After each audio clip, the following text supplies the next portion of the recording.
Bien, bonjour les enfants, je vous fais une petite vidéo aujourd'hui pour vous expliquer pourquoi il n'y a pas d'école en ce moment.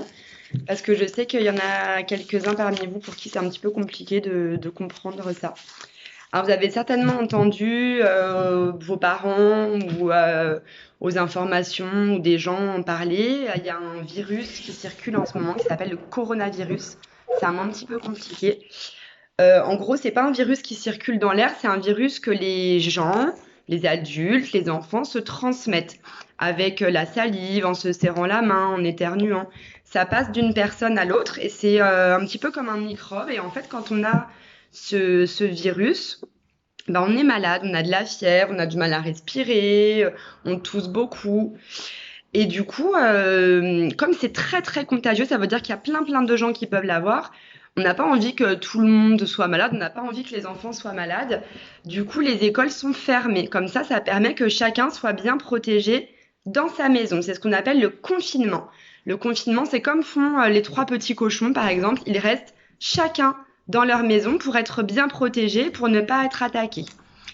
Donc, vous savez aussi qu'il y avait ce qu'on appelle les gestes barrières. Les gestes barrières, par exemple, c'est pour éviter d'éternuer sur quelqu'un, pour éviter d'avoir les mains sales, il faut bien se les laver comme on a appris avec la petite chanson, comme ça, comme ça, comme ça, comme ça, mais il faut le faire plus longtemps, hein, avec de l'eau chaude quand on en a.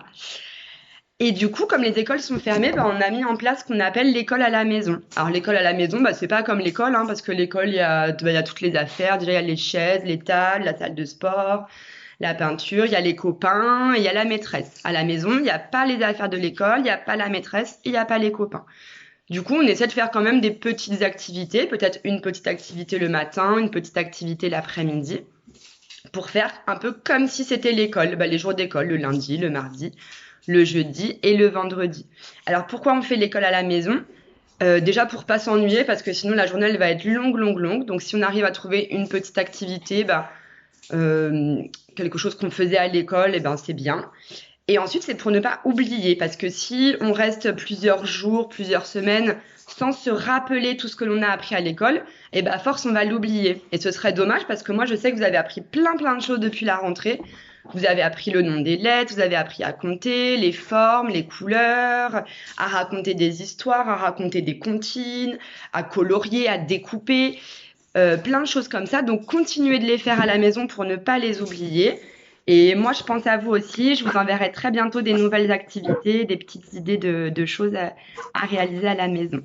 Et n'hésitez pas à envoyer des photos ou des petites vidéos de vous, de ce que vous faites, parce qu'à la fin de la semaine, je vais les envoyer à tous les copains de la classe. Voilà, à bientôt les enfants.